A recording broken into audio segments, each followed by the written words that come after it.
All right. Well, once again, welcome. I'm Pastor Blake Scalet, pastor here at St. John's in Summit, but here as your Synod secretary. So constitutions are part of my job and purview of the Office of the Secretary, both of the Synod and of the whole ELCA. I know we have a variety of folks here, some of which are pastors and deacons, some of you are lay leaders, some of you may be secretaries of your own congregation. So welcome. Thank you for being here. I have prepared a slideshow to hopefully help guide our time. I'm going to try really hard to keep this to about an hour or hour and 15 at most, if I can. But we certainly want to welcome your questions. So either jot one down and come back to it, or if you think it's really pertinent to a slide, please feel free to try to pop in there and ask your question. With that, I'm going to pull up this slideshow.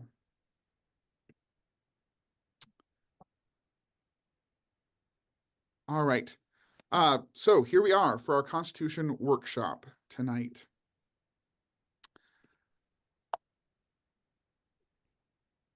I want to ask a question about your Constitution. Do you have a copy of it? When was it last revised? Is it in a Word document, or is it perhaps like this one here on the left, still in some ancient tea-stained pages? Does it have references to years starting with 19 something? If you answered yes to any of these ones about it being very old, even if it's not, chances are it's probably time to revise your congregation's constitution. Constitutions are very important. They are the legal binding governing documents of our congregations. These are some of the things that stay with, even if a congregation has closed, they stay in the archives forever. They are important during the whole life of your congregation. That's what sets out how we as an institution will function, how we will be interrelated to both the Synod and the wider ELCA. They're also really important. Oftentimes congregations only realize it at troubled times, sale of a building, close of a congregation, perhaps if they've been really bad in keeping up on the Constitution, the challenge that is. So kudos to you all for being here. Kudos to you all to wanting to make sure your Constitution is fully up to date. That is an important thing to do. I know we often sometimes think that it's kind of busy work, but there is ministry in administration. So there is this thing called the ELCA Model Constitution for Congregations. Every congregation of the entire ELCA, your constitution must be in compliance with the Model Constitution. In fact, that's actually the governing rule, that even if it's not in compliance, it is still in compliance. It must be in compliance. The Model Constitution can only be modified by the action of a church-wide assembly and ratified by a subsequent church-wide assembly. And those occur every 3 years. So new revisions are at least a 6-year process before they come. But that also means that about every 3 years, usually the fall following a church-wide assembly, there will be new recommended or required provisions from a church-wide assembly. So we have one coming up, summer of 2025. Our church will be gathering in Phoenix. So about a year from now, there will be, once again, information shared through the Synod from the Office of the Secretary of the whole ELCA about any new required or recommended provisions. That once again may make you think, do you remember an annual meeting in the last 3 years approving any recommended or required provisions? If the answer is more than 3 years, chances are there are required provisions you have not included. So if you're beginning this work, where should you start? Well, the resource you're going to need, along with your constitution, is the Model Constitution for Congregations. You find this, you can either go to this website, elca.org/about/churchwide/office of the secretary, or, which is what I do, just go to Google, type in ELCA secretary, and it will pop right up. The search engine on the ELCA is a little bit wonky. Google will get you right there. And it will bring up this page that you see right in front of you, the Office of the Secretary. Then you're going to scroll down just a little bit to where it says Constitutions on the left. Yeah, I'll show you again. You see on this left-hand side of the Office of the Secretary, then will be this thing, Constitutions. You click there, and where it says congregations, you want to click and download the 2022 Model Constitution for Congregations. Come next fall, you'll want to download the 2025 Model Constitution for Congregations. It will be in the exact same place. Once you do that, you will have this Word document. This is the front cover of it. The Model Constitution for Congregations. If you think you've already downloaded it, just make sure that it says it here on the first page, current as of August 2022. If whatever version you're using doesn't say current of 2022, delete that one, throw it in the trash, go download a new, fresh one. This is the one that is in force currently in our church, August of 2022. All right. Actually, I want to take us any questions. Everything okay thus far? This is all sort of old hat, I'm hoping. If it's not, please unmute yourself and shout out if any of this didn't make sense to right there.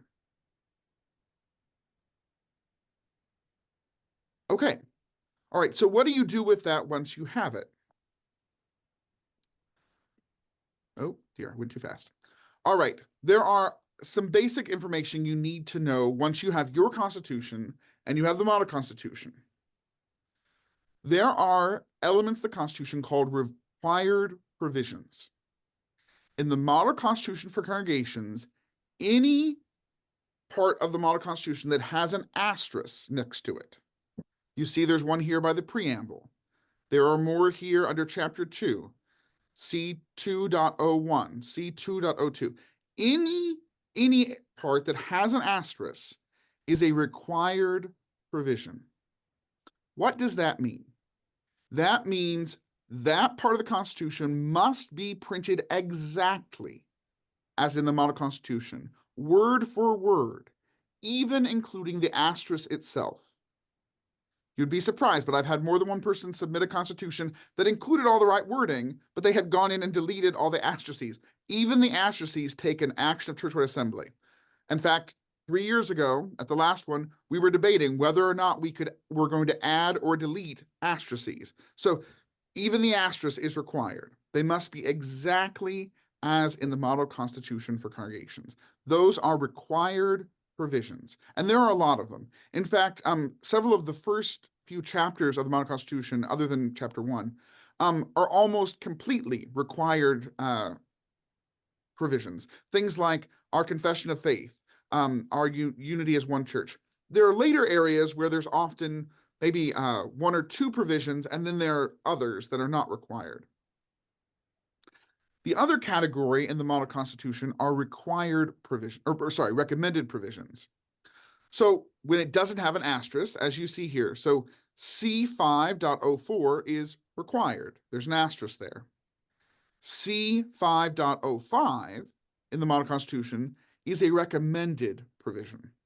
Every part of the Constitution in the Model Constitution that's not with an asterisk is recommended, but it is not required. So your congregation has a choice whether or not to adopt it, but they are recommended. They're sort of best practice of the ELCA to have them. So generally speaking, I would think that would be a recommendation that you do adopt those, but they are recommended, not required. They are sometimes also just recommended because, in fact, you have to make a local decision. So for instance, here's an example of where a local decision is required. Chapter 8.02, which is all the categories of membership, right? So it is required, baptized, confirmed, voting, but here on Part D, associate, a choice is needed. So your congregation will need to choose. You must have associate members, but you're going to have to pick our associate members in other ELCA congregations, other Lutheran congregations, other Christian congregations. This comes up several times in the Model Constitution where you have to make a choice. Actually, it happened in the one before here too. Under C5.05, if you adopt this recommended Constitution provision, you need to choose whether or not it says, shall have an endowment fund that will operate as specified by the congregation's bylaws, continuing resolutions. whenever there are required and they're in brackets, choose one of the options. This too is something that I think has confused some folks. They have either deleted all of the options, which isn't what you're supposed to do, or they've had all of them. One constitution came in saying, associate members are members holding membership in other ELCA, Lutheran, Christian congregations. No, you need to pick what, and that's actually where your congregation can choose. Now, how you choose that, that may already be decided in your current constitution and enforce, so you can just carry that over. But it is certainly something that your council could recommend to your congregation at a congregation meeting to either make a choice or to adopt a different one. Does that make sense to everyone? Okay. Here's another example where some choices have to be made. Constitutional Revision C11.02. You see these are ones about your congregation council and leadership officers. There are several times you have Excuse me, Blake, going back to that last one with the associate, you can only choose one, or can you choose multiple? The understanding is that you will pick one of those, because you see how there's it's different levels of restriction, right? Is your congregation going to say associate members are anyone who belongs to another ELCA church? Okay. Or would you allow associate members who are members of, say, an ELCA church and an LCMS or a NALT church, if they're allowed? Or would your church allow associate members who have primary membership in a Presbyterian church? So that's why there are three different categories, right? Okay, because I just quickly looked at our current one, and we had two. We had the associate could be a Lutheran or Christian. Yeah, so what in fact you've really done is you really should just pick Christian, right? Because the Christian is the broadest. It's like each one is more narrow. So you should pick how narrow or how broad you want that to be. But by saying Lutheran and Christian, you've kind of picked two, and you need to pick one or the other. One of them. Okay. Does that make sense? I think that this next one also kind of helps with that, right? Okay. So as to officers here at C11.02, so one, you can pick any four of these options for how your officers work, but then within them, there are options, right? So either the congregation or the congregation council shall elect its officers. Or you could have the officers shall be elected by, like, see, there's different options, including ones that follow, some of our former church bodies had the pastor being the president of the congregation. Some of them had the pastor not even having vote the congregation. So we allow for a variety of options, but you need to pick one. So anytime there's an or there's a bracket, you need to pick one. If they're in parens, as you see here, month and day, oh shoot, I went one too far. In parens, it usually means you just need to fill in your local choice, right? So if you chose number 2 here, that you're going to have it by written ballot, then you're going to first decide, is it the congregation or the congregation council? And then you're going to have to put in the term shall begin on, you need to fill in the parens. Does that make sense? So brackets mean make a choice. Parens mean fill in your local information. The same is true at the very beginning of the Constitution. It's parens because it's you need to put in the name of your congregation, right? We need to know that this is St. Timothy's and not Hope of the World Lutheran Church. Brackets mean make a choice. Any more questions about that? I have a question. Yeah. But it's more about, do we actually have to use the same typeface? And is the spacing absolutely necessary to be the way the spacing is on the model constitution? Because that's what I got called out for a few years ago. So I never went back and changed it. So I'm not officially, official, I guess. So I have never been informed by the ELCA Secretary's office, Deacon Sue Rothmeyer, that it must be a certain font type. There's certainly, I think, benefits to using. So we'll actually get to here. I can go ahead and share this. My recommendation would often be to go ahead and download the model constitution and make a second copy and have that be your working document, right? Just input your information, because then it's already formatted nicely for you. Okay, Okay, 'cause I don't mean to interrupt, but I'm going to Yeah. interrupt. Yes, that's exactly what I did. And because our bylaws were all stuck at the end, I had to put them, Oh, retype them all yeah. over the place. And in doing so, because I am not a real good word person, you know, the tabs kind of shifted around and I made it uniform, just not uniform the way you have it. And it seemed to be upsetting people. So now I have to do it all again because of the spacing. And I'm sorry, but there's so many other important things going on in churches that are arguing about this and having to revise every 3 years when you're changing he and thee and then the 6 years later you're going back to the other way. It's very frustrating. Sorry to vent, sorry. Well, I would certainly welcome, maybe reach out to me directly after this meeting, and maybe we can see what we can do. I don't know if I was the secretary at the time who sent it back just about the spacing, but anyhow, it is true, and we'll get to that a little bit later. Bylaws and continuing resolutions do have to be included in the body of your document, but we'll get to that. We'll get to that if that's new to some of you. But I will hold that. We'll get there. Okay. Can I move on though from the choices thus far? So required provisions, asterisk, you must have. Recommended, encouraged, make choices with brackets, parens, you must fill in your local information. Here's something you brought up, Jane, and this is helpful. The wording in the model constitution is very specific. This may seem very like church wonks spending a lot of time, and maybe it is, but our church body, the ELCA, our founder was a university professor.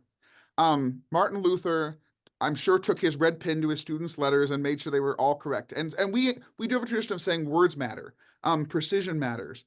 And so the language is very precise. This often we trip up on this. So when we say the church, that always means the entire one holy and apostolic church in the whole world, right? If we say the church, we mean every Christian anywhere. If we say this church, we mean the ELCA. So that's one that often trips people up. And neither of them, the church or this church, mean your congregation, right? So the church, the global church, this church, the ELCA, this congregation and the congregation are used if we're talking about your house of worship of whose constitution you're revising. And that language is very clear intentionally so that as we know when we're looking at the whole document, when it references this church, it means the ELCA. When we say this congregation, we mean St. Paul's or we mean St. James Church, your local congregation. Is that helpful to everybody to understand that difference? It may seem small, but it is every single time it's intentional. And you really should try to follow, even in non-required areas, that same practice, but you certainly cannot go through and change required times if it says the church, this congregation, the congregation. All right, how do we do this, right? You're all busy folks. This seems really daunting. The model constitution is long. It's many, many pages. Your constitution is many pages. Well, here is a helpful tool that I use. This is actually literally how I review your constitutions when you send them in. You need to have your constitution as a Word document. Go in when you have it open, your constitution. Go up to the tools, do this drop down. You're going to select track changes. And then you'll slide over and there'll be two options: highlight changes, compare documents. Select compare documents. So tools, track changes, compare documents. In where it says original document, you're going to want to select, which you're going to have open, that new model constitution for congregation that you downloaded. You're going to select it first. And then when it says revised document, you're going to select whatever you have named your, so probably, Our Savior's Constitution draft version, whatever you're calling it. So model constitution in the original, your working document in the revised. This is if you're just going to check if you're pretty close, you think you're almost there. it will do this wonderful thing where it will actually tell you every time your constitution varies from the model constitution. This will save you multiple gray hairs, and much angst. Now, there are going to be times where it's going to note that there's a mistake, and it's okay, because it's going to even notice, oh, look, we had a brackets here, and now you don't have a brackets. That's okay, because you're going to want to have this document open, and you're going to want to have the model already open sort of side by side, right? To check, is my discrepancy one that I'm supposed to have be different? Or is this one of those times where we mistakenly typed this church and it's supposed to be this congregation? I want to stop there. Yes. Just to say something that we've been doing, and I think it's been very helpful, is we've been using it as a Google Doc, because we're able to put notations in as well as see what we've edited and go back to, you know, the original version. And that's fine. That's great. If you're committing, this is the best way that I know to make sure that you don't get some of those mistakes from the model constitution, because remember, so much of the model constitution is required exactly as it is. So even if you do that and then you go back and put it back and work, like, and Google may very well have a good way to track this. I just don't know of it. But I'm telling you, this is actually literally how I check them when they come in. And then I sit here and go back and forth between the revised one and the model constitution and check. Oh, yes, that's fine. That's acceptable. Oh, nope, they've changed the required wording. I got to send it back to you. So part of this is also as much for me as for you, because I want to be able to send back and say, your constitution is beautiful, perfect, and not, I've gotten to 10 mistakes, please revise and resubmit. Excuse Okay, me, yes. could you take a couple slides back to where you chose tools and then select changes, then what happened? Sure, let me go through that whole process one more time. Okay, thank you. Just a second. Okay, so when you have it as a Word document, this is a tool you can use. You can go up to when you have your document open, you go up to Tools. You're going to slide down to Track Changes. So I'm going to change slides, but it's still going to be the same list. It's just going to be with an arrow. You see where the arrow is picking Track Changes? Mm-hmm. And then once you do that, it's going to give you two options. You're going to want to pick Compare Documents. So Tools, Track Changes, Compare Documents. Okay?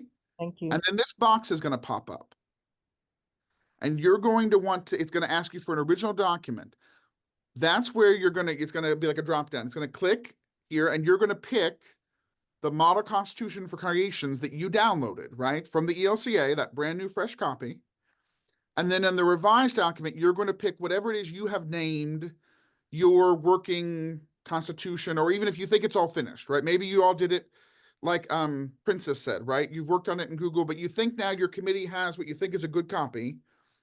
You put these two together, and then the computer will do the wonderful thing of helping you. Otherwise, I remember several years ago, I sat with a colleague, and we read line by line next to one another. It took us 2 weeks of my life I'm never getting back, right? None of us have time for that. Let the technology work for you. Yeah, I mean, there's still work to do after this, because you still have to compare, but it will go much faster if you know, oh, look, this whole section is all fine. It all matches perfectly. Oh, no, this section I got to look at a little closer. Did that help? Yes, thank you. I just didn't get the whole chain. Absolutely. No, please ask. Everyone else is clear? If you're not, please jump in. Blake, just a reminder to everyone that this is being recorded and it'll be posted on the Synod website, so they would have access to all of this and the slides afterwards. Yes, yeah. Well, as a refresher. Yeah, I have to figure out how to get tools on my Word. I don't have tools. Because you're like, so for us non-Mac users, we don't have menus anymore in Oh, Office. you don't have menus. Right. Oh, So there's a review across the Okay. across the top in the ribbon toolbar. There's a review tab, I'll call it. I got the review. So look over to like maybe 1, 2, 3, 4, 5 buttons from the right. There's a compare button, and you'll press it, and you'll get 2 options: compare and Ah, combine, just like he thank, did. So thank it you. does the same thing, you just get to it differently. Thank you very much, Mike. You're welcome. I live in my little Mac world. Right. But I think this is super helpful to try to save you all some time as you're doing that. All right. Want to make sure I talk about which were brought up, bylaws, continuing resolutions. Okay. In the model constitution, there are no bylaws or continuing resolutions that are either required or recommended. However, the model constitution assumes that congregations may very well, probably will adopt at least bylaws, if not bylaws, and continuing resolutions. There was a change made several trienniums ago. I think it goes back to before Deacon Rothmeyer was the secretary of the OCA. That they are now supposed to be one unified document. So if you're still a church that has a constitution and then has a separate document of bylaws and separate continuing resolutions, they need to be integrated. Now, once again, if you're thinking, why are we being forced to do this? There really is some real wisdom to this, because every bylaw should follow a relevant constitutional provision. Similarly, every continuing resolution the same. It also, you don't want your bylaws or continuing resolutions to ever be in conflict with your constitution, right? They're supposed to directly relate to the Constitution. And so when they're all in one document, all codified together, you know, what are my questions about officers? You're going to go to the chapter on officers, you're going to read the Constitution provisions, you're going to read the bylaws related to it, you're going to read any continuing resolution. You're not going to be checking 3 documents to make sure you didn't miss something. Also, at the end of the Constitution are the ways that you amend both the bylaws and continuing resolutions if you have them. There is a clear hierarchy. The Constitution is the hardest to change, right? By design. It takes either 2 congregation meetings or it takes recommendation by a council with 60 days notice and a vote of a congregation meeting. Bylaws are easier to change. They take a vote of the congregation. Continuing resolutions are the easiest to change. They only take the action of the congregation council. The Constitution is meant to not be changed. It's supposed to be the high-level governing document that only changes when major things are affected. The bylaws are supposed to be mid-level that give further detail and specification about how your congregation is going to function and live out as an institution in your context. Continuing resolutions are even further. They are to be codified a special way.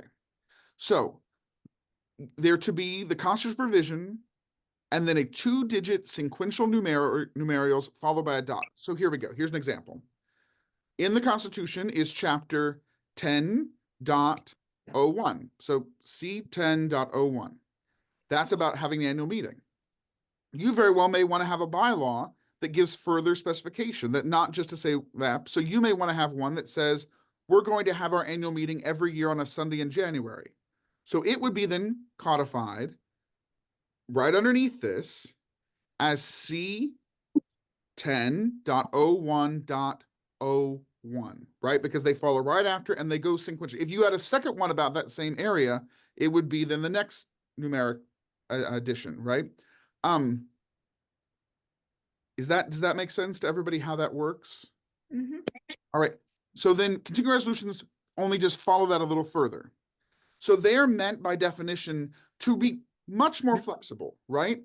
They're supposed to be ways that we're going to give further definition or further guidance for how we're going to function as an institution, but really with a much more short-term look, right? They can be changed at any council meeting. That's all it takes. So they're supposed to be frequently being reviewed, revised, adopted, even removed. They are once again placed after their relevant constitutional provision and or bylaw, depending on how it makes sense in your constitution. And they are codified as the Constitution provision, and then either dot, and then it's alpha order, and the 2 digits of the year they were adopted. Right, so if we adopted a continuing resolution after the one we just followed, it would be C10.01.A24. If we went ahead and already had that bylaw, and now we're going to have one that says continuing resolution is the treasurer will give a printed report or whatever you wanted to have it be after a bylaw, then it would be C10.01.01.A24, right? So they just follow, and if you had 5 continuing resolutions all about the annual meeting, they would just be A, B, C, and they're always the year adopted. Why? Because they're meant to kind of trigger when you scan your constitution, how long has it been since we last revised this? Since continuing resolutions are supposed to be updated regularly, for instance, if you had a continuing resolution that is more than 5 or 10 years old, it probably needs revision. Now, full disclosure, we did, if you were at Synod Assembly, the Synod revised our constitution this year. We had one continuing resolution that went back to 1986, which was at our founding convention talking about what we would do when we founded the ELCA. Because we did not always have them, we'd not paid attention to them, we had one in there that it had long superseded its need and we struck it and moved on. So that's the rationale. So it'd be easy for you to scan and realize, how long have we had this in here? Does it need updating? Do we need to freshen it up? Clear about how you make these one unified document and how the hierarchy works and the codifying? I have a question. Yes, who? This is Carol Cassaback. Okay, We need to amend our constitution. At our last council meeting, we approved a continuing resolution. Can we work with the continuing resolution until we have the opportunity to amend the constitution? yes. The Great. continuing resolution is already in force.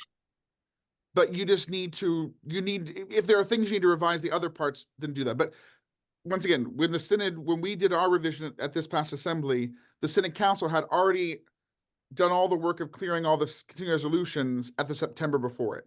So they're already in force. You just now need to get the other things up to date at your next congregation meeting.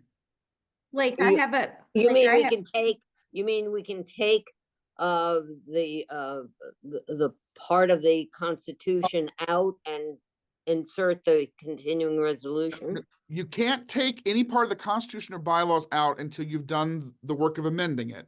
But so in some ways you may have sort of a kind of two end. Here, it might be helpful for us to once again talk about this, the specificity of this offline. I'd be happy to call, but your continuing resolution is already in force. It's already happening, but you Okay. can't, but you'll just need to amend the other subsequent pieces at your next congregation meeting, right? The bylaws and constitution can only be changed at a congregation meeting. Okay, but we Okay. can be operating with the continuing resolution. Perfect. Luann, did you have something you I wanted? did. Our constitution, our congregational one had not been updated since 2016. We're in the process of doing that to bring to the congregational meeting at our next annual meeting. Does that have to be read at this meeting and then adopted at the next, or because it's a model constitution approved by the ELCA, can we just? That is a Okay. wonderful question. That is an excellent question. So that was actually my very next slide, that you were my Oh, prompt. Did you know perfect. that, Lou? Okay, so a couple of things. Excuse Oh, me, yes. Let me Gary find- Squire here. Going Yes. back to the continuing resolutions. Yes, So you go to chapter 11 and you Mhm. want to input 11.01.01, and then you've got a continuing resolution for that. You had given us the example of 5 alpha for 24, A, B, C, D, E, 24. When you go to the next chapter or a previous chapter, does that chapter then have the A20? correct. Okay, so every time you do one for that section, Or yes, if you your literally, continuing starts with the alpha. Okay. yes, because that's why it needs to have that really long identification. Because it's the Mhm. continuing resolution tied to that bylaw or constitutional provision, right? So Right. that's why it has that long string. And yes, you could, I mean, I don't think you'd want to do this, but you could very well have a section of the Constitution that you're putting in a bylaw continuing resolution, one or two of them after several in sequence, right? And every one of them will go alpha order with the year related to that provision. Is that helpful to Okay, everybody? I knew So- the year was always important whenever. Yeah. In the past, I've worked with continuing resolutions. They just wanted to clarify in my brain. Yep. The alpha order starts Oh, over. section to section. Right. It's kind of like old fashioned outlining, right? You know, except for Mhm. if you have an A, you don't have a B, Okay. but it's the same idea, right? Every time you're a new section, you begin the same process over again. Right, okay, Okay. thank you. Yeah, absolutely. Okay. So amending your constitution. As I said, at the very end of your constitutions are the provisions for how you amend them. But there are some hierarchy even within there. So if all you're doing is making sure your constitution has all of the required provisions of the model constitution, that can be adopted at any congregation meeting. There doesn't have to be written notice sent out. You don't have to have all the highlighting and the underlining. In fact, you don't even have to vote motion by motion. I would even encourage you perhaps to do this every annual meeting. A motion is perfectly allowed to fill in the name of your congregation constitution into conformity and compliance with all required provisions of the model constitution for congregations. I, in fact, would encourage you to adopt that motion, even if you are changing a lot of things, because by the chance you think you've done everything right, you voted on it, you send it to me, I find a mistake. If you adopted this motion, we can go back and editorially fix that, because all we're doing is fixing required provisions. If you voted line by line, then you're going to have another creation meeting if there's a mistake. Okay, so because you're always allowed to adopt required provisions. You don't have to send written notice. You can do it any meeting of the congregation.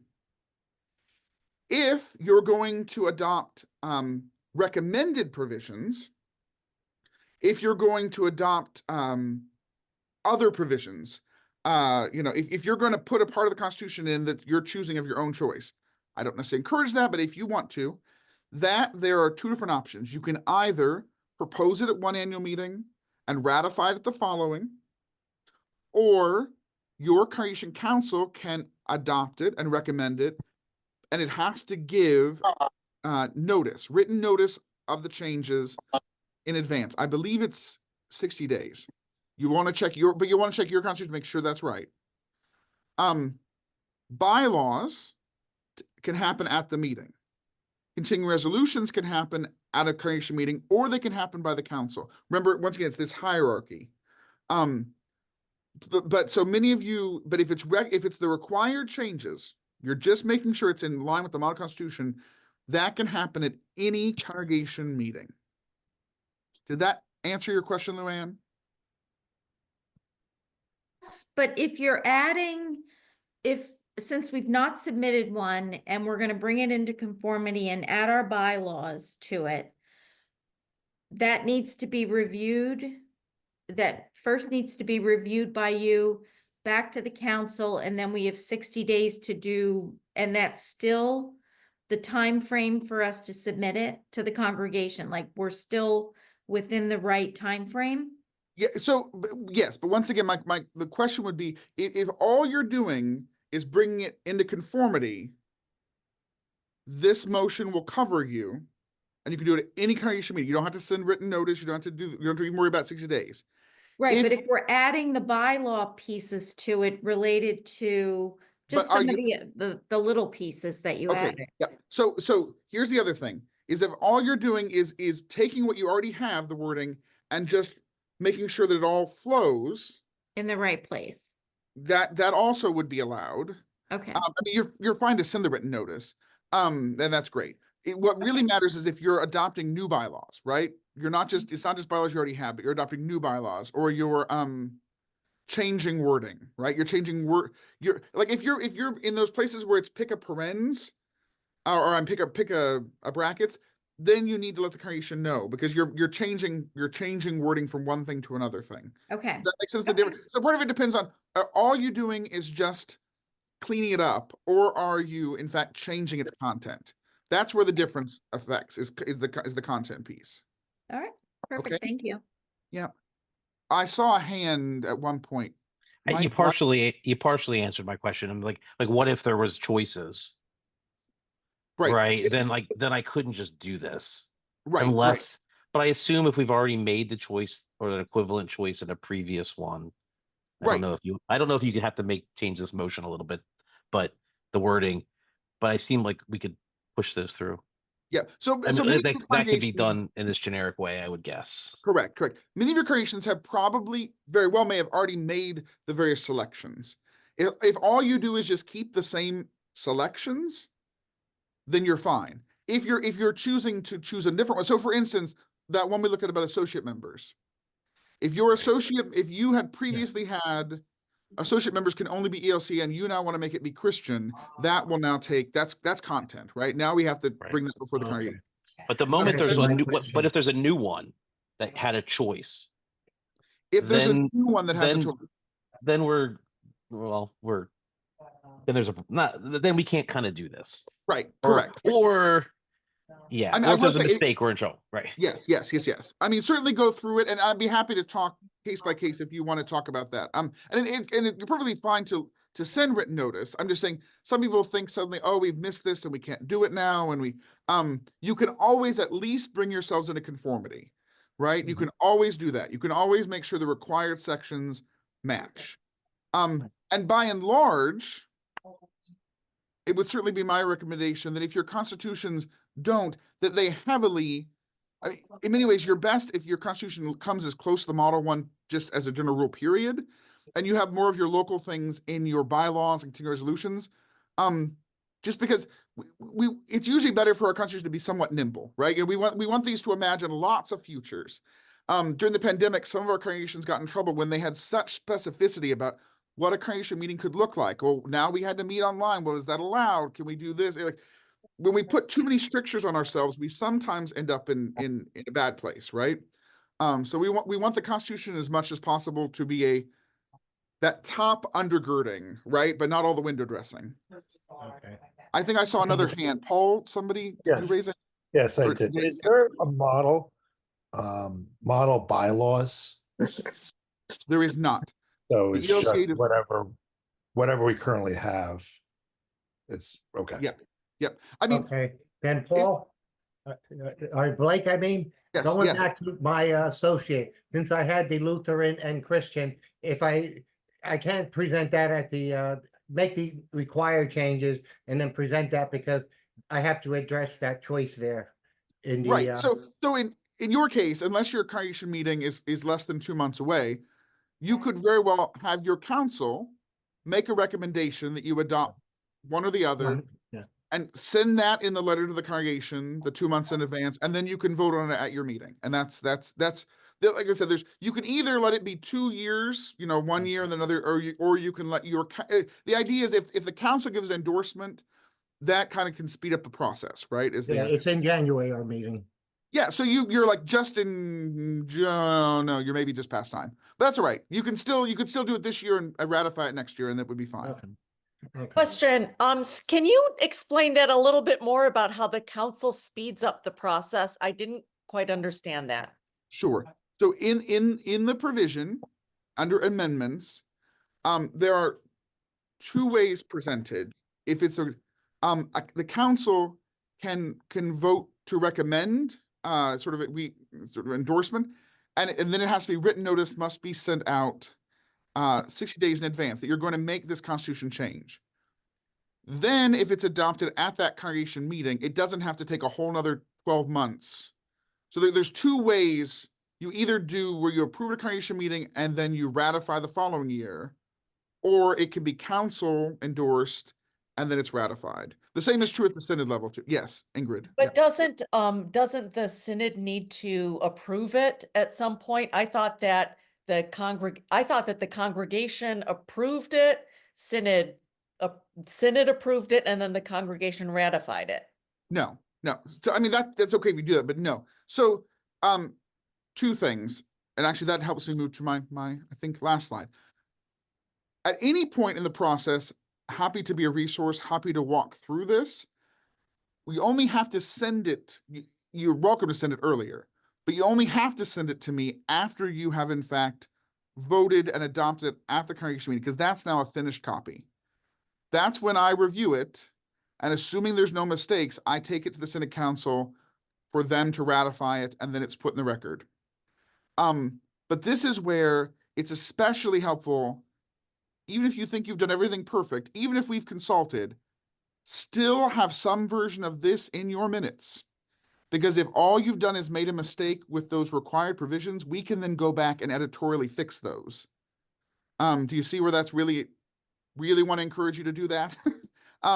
As opposed to, we've only made these very specific changes. Now there are times you need to make specific changes.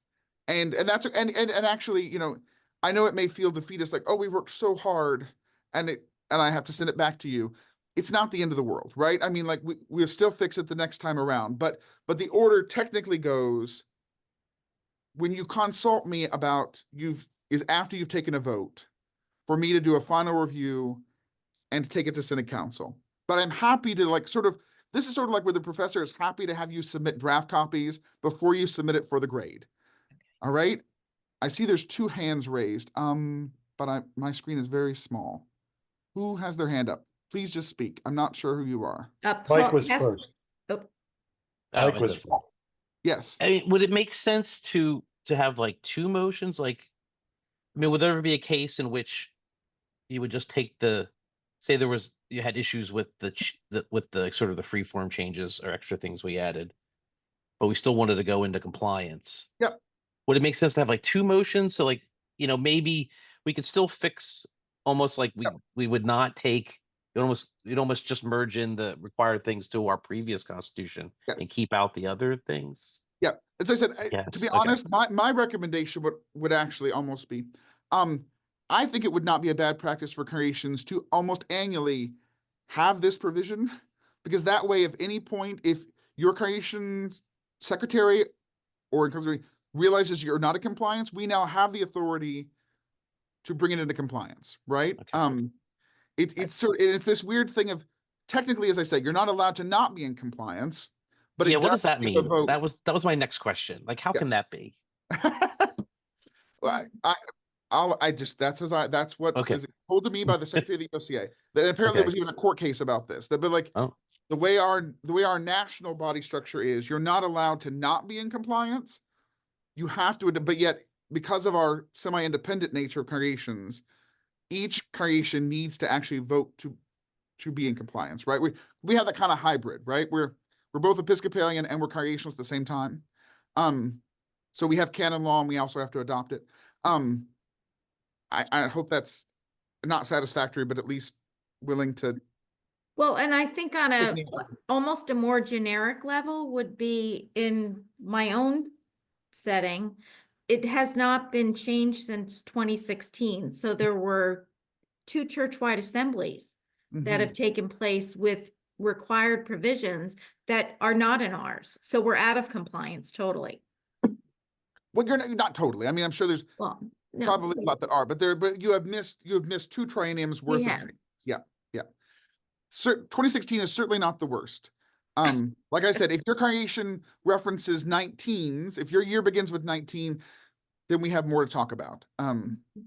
And Pastor Paul Miller has his hand raised. Yes, that's actually a good lead. And so let's just say you're one of those, of a congregation who may have not been updated since those 19s, asking for a friend. How I'm looking at I'm comparing. It's almost easier to scrap the existing constitution, go right to the model constitution. Have you had experience with that? Yes. Will you come talk to a council directly, help guide this process? Yep. So that is another option you may do. That's actually what we did in my local current congregation. So that is another option. If you find that your constitution is perhaps so dated, so far away, right? It may be easiest for you to download the model constitution, just plug in where those sort of like fill in your own information from your current one, and then the motion would be to adopt a new constitution and replace the old one, right? So that would be the motion. And once again, it would happen the same way. Either council would recommend it and you would vote on it, or you would vote and ratify the following year. That is also perfectly legal. I know that because we actually consulted with Deacon Rothmeyer about 6 years ago to say, could we just do this? And she said, yeah, you can do that. So if you find that it's going to be so onerous, that's another option, is just start there, kind of fill in the blanks with your information based on your current constitution, and then adopt wholesale a new constitution. That's also allowed. Yeah, Okay, very good. That was my question. sure. Okay, Ingrid, I have, Go ahead, Gary. okay. Can you only ratify or vote on a constitution at an annual meeting, or can you call a special meeting with the proper provisions leading into it to just address the Constitution? Yep. Absolutely, you can. Okay. In fact, we had a few congregations that had not adopted the required provisions that had come out just before the Triennium before, that allowed for online congregation meetings. Yeah. And suddenly, like, our congregation adopted it in 2020 in January, and we even said, this won't apply to us, but it's required. And then lo and behold, COVID happened. But we had congregations that did not have that, and it still said you must meet in person. They had to call special congregation meetings in the parking lot for the sole purpose of adopting that one change, so they could go and have their meeting on Zoom. So the point is, you can always call a special congregation meeting. Yeah, you can either have an annual meeting. There was that question about Yeah. closeness of the annual meetings by one of our members here. But I was hoping that we would be able to do a special called one. We are at Grace River Edge, we're not fully in compliance. The best model constitution we have is like 2002. And they did do a revision, but that got rejected because I think it was totally out of compliance altogether. And somebody forgot, not from the Synod, I'm not putting this on the Synod, but somebody in the office managed to bury the rejection letter. So we feel like we don't have a constitution. I know we kind of operate under that 02, but working very hard right now to get it all up and running. Somebody wants us to do this at the next meeting, and I don't think we can get it done in time. You could certainly take a little more time and call a special meeting for that sole purpose. Okay. That's what I wanted, because I'm going to a council meeting next Tuesday, and I'm going to say, here's how we're going to do it. Yep. And for that matter, the comment about adopting it this year and ratifying next year, you actually could call. By the way, you don't have to wait a whole year. I mean, if a congregation was so chomping at the bit, and you had an annual meeting and you adopted, for instance, you could say 2 months out or whatever, we're going to, right after church, have another meeting to ratify. You could do that. You don't have to wait. I mean, some people, it depends on how fast is the congregation striving to get things fixed, which also may be contextually based on how bad are things, right? You know, how much do you need to really get the house in order or not? Ingrid, I saw a hand. Yeah. Yes. So I'm wondering if it makes sense to, because the ELCA constitution will change in August 2025. Does it make sense not to change congregation constitutions earlier in 2025? Because by the time, depending on when the meeting is, by the time the Synod gets it, it might be out of sync with the ELCA constitution? Okay, so I'm never going to say don't revise your constitution. I'm never, ever, ever going to say that. I would actually say, I still think what's unlikely to change are most of those required provisions are not going to radically change. There may be some changes, but not radically. So at minimum, just changing to put yourselves into conformity. Sure. If you want to, maybe you're right. Maybe you want to sort of say, we're going to spend the summer of 24 and the fall of 25 doing a much deeper look at all of our continuing resolutions and all of our bylaws and everybody, but at least to bring yourselves into conformity with those asterisk parts, I do not think would be time wasted, right? Because most of those, and once again, they've been piling up every 3 years, every 3 years, every 3 years. And even if you think you've done them right, as I said, this fall, I reviewed all the ones that had come in sort of from the spring and summer. And sadly, I didn't get to take any of them to the September Synod Council meeting. Every one of them had to go back. And as we know, things in congregations move slowly. So even that may take you longer than you think, just to get yourselves in a place where, okay, we've got all the asterisks right, we've got all this church right, not the church and the but yes, there are more revisions that will come and in fall of 2025. This past triennium, they were like 4 changes though. I mean, they were not several years back when we really cleaned up our language about this church and the church, and then when we moved from sort of gendered language, there were a lot more changes.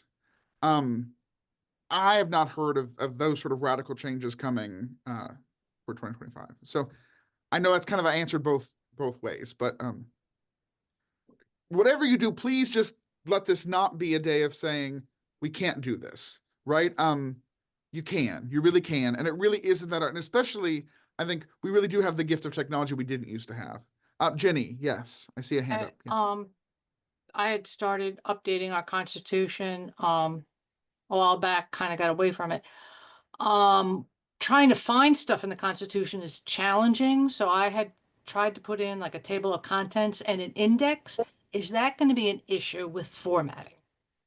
I mean, the computer may be like, this is not matching, but that's where your brain is smarter than the computer to know, of course, these first 2 pages of the front are not going to, that's okay. That's okay. Of course, that's okay. Yes. Okay. You're absolutely allowed to have it. Yes. Yeah. And that's the reason I said there are going to be some things that the computer is going to say, these don't agree, but you're smarter than the computer to know, of course, the name of our congregation is not name of congregation here, right? Of course, it's going to know that we have a table of contents on page 0 before we really begin. It's sort of from the preamble on that things have to match up or not. Yeah. Okay. Thank you. Yeah. Any other burning questions from you all? All right. I put down the slide. I can put it back up, but I'm happy to help. Please email or call. Reach out to the Synod office if they're a helpful resource. But we're here to help you. We're here to make sure this is done. Yeah. All right. Oh, yes, Princess. Yeah. Are you saying questions about what we're just talking about, or do we have other than what we were the subject we were just talking about? So if you have really specific ones, those are probably better to reach out to me directly. Yeah, I'm happy to do that. Yeah. I just, everybody would benefit from this particular question. Okay. Which about the term and the years of officers, congregational council members, because we have it on there that we're supposed to vote from 12 months, right? After the 12 months we are supposed to vote, but we're coming to a question on what are we talking about is a term. What is the actual meaning of term? Is that the year, the 12-month year, or is that 3 years being a term that you can be in office? I mean, not office, on the congregation, council, council member. Can you ask the last bit of that one more time? Okay, so I kind of got confused what you were asking, the difference. Yeah. What we're confused on too. Okay, so we're talking about congregation council members, right? So the term, that's what we're confused on. What is the term length? Because it says that basically it's 12 months that we vote and bring in a council member onto the council, but that they're able to stay we have 3 years. Right. So is the term the 12 months that we have, and do we have to vote on that annually, or is it that they're able to be there on our council for 3 years? Okay, so I believe you're talking about chapter 12, which is Yes. Congregation Council. I believe you're probably talking about chapter 12.02. That is actually not a required provision. So that's one where I would literally need to see your specific constitution and know what you have in it. In the model constitution, that's a place where there's actually some gaps. But whatever you have put in for number of years, that is generally understood. That's, I would assume, without looking at it, that would be, those number of years means a term, and you can do 2 of whatever those numbers of years are. But like literally in the model, it's a blank. It's blank number of years, and then later it says 2 terms. But that's one of the options, and it actually is allowed for you to, it's not a required provision, it's a recommended, right? So even the 2 terms is only recommended. You could have, can serve for 1 term or for 10 terms, because it's not required, it's recommended. So I would need to see your local constitution to know what is in force in your constitution. Well, we were going off of what's already there, and then we were adding our Correct. sense into the blanks, you know, the little blank spots. But it's the way it's worded is that term is important in there. So we're trying to like figure out what the actual configuration means. Correct. But once again, it's, we will have to discern what's already in force in your congregation, because that's one of the times where it's not like a clear, you must follow this required section. So it's one of the times where I can't tell you, you've got to have these words and no, nothing else. But I'd be happy to, if you'd like to send that, and we could even set up a Zoom or whatever to try to figure out what yours is saying. Okay. But that's where any of those times where it's recommended, and by the way, that's true. That's why recommended can't just be approved without the normal, the longer process. Only the asterisk parts are the parts that can be approved very quickly. And it's not even always the choose your own adventure, because literally if it's recommended, you don't have to adopt it, or you could write your own. You could like, I won't send it back to you if you change a recommended one, because that's allowed. Those are allowed.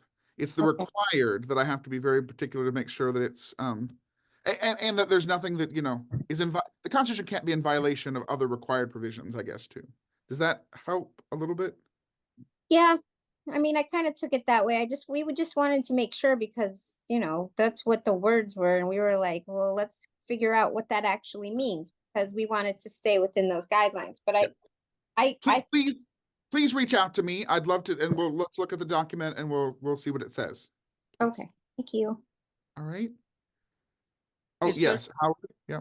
Is there any consideration to adding another type of membership? Beyond a dual membership? How would that be different than associate or seasonal? Because those are all required. I mean, you could technically, I guess, consider adding them, but in the required sections, there are what, 5, 4, is it 4 or is it 5? There's it calls for 5, but all right. In my particular case, my wife and I were a member of a congregation, and my wife got involved with another congregation because of where my daughter is, and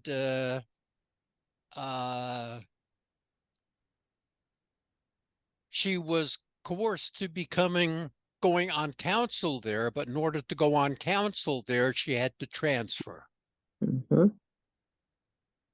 And she had to give up membership in our original congregation. So in some ways, you're actually talking about the constitutional requirements of that other congregation,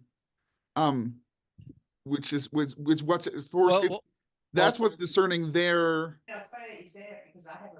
fitness for members. She couldn't be a member of both congregations. That's what the problem is. Okay. I mean, if they're both ELCA congregations, yes, it can be according to the model constitution, but only one of them can be her primary membership. The other would be either her associate or seasonal, depending on what would better apply. Seasonal assumes that you spend like half the year one place and half the year somewhere else, or associate is where you have a primary membership one place and you're an associate in the other place. And it does matter. Part of why the language got very strict about this was we actually had, so for instance, seasonal membership, people who say they spend half the year in Florida and half the year in New Jersey. And our synod has seasonal membership. Yes, synod council approve that. You can only vote in an annual meeting if there's at least 6 months between the two. You said, well, that's why. We actually had folks before it was clear when congregations were trying to be out of the ELCA, they would be members of one church and then they would all go fill up the membership of another church and try to get them to stack the vote to leave the ELCA and then take their membership and join another ELCA church and stack the vote. So there are really reasons why there needs to be primary membership one place, but there is a provision that allows for that there are we have complicated lives these days, right? That we don't all just live in one little neighborhood. So there's kind of a half answer for you, Howard. And if you don't like it, you can certainly make a memorial at churchwide or to Synod Assembly, and we can take it to churchwide. You can propose that's within your right, propose whatever dual membership would look like. And if it passes, it's one of the things we have to take with us to Phoenix. Okay. Okay. Okay, Billy?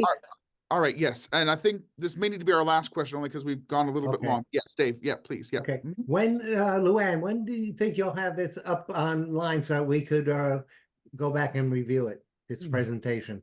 I would say by Monday. Okay, It may be there this evening, but I don't want to say it's this evening. So I Okay. No, definitely by Monday's Monday. yeah. Monday's fine. All right. This was very interesting and helpful. Oh, Blake, Well, thank good. you so much.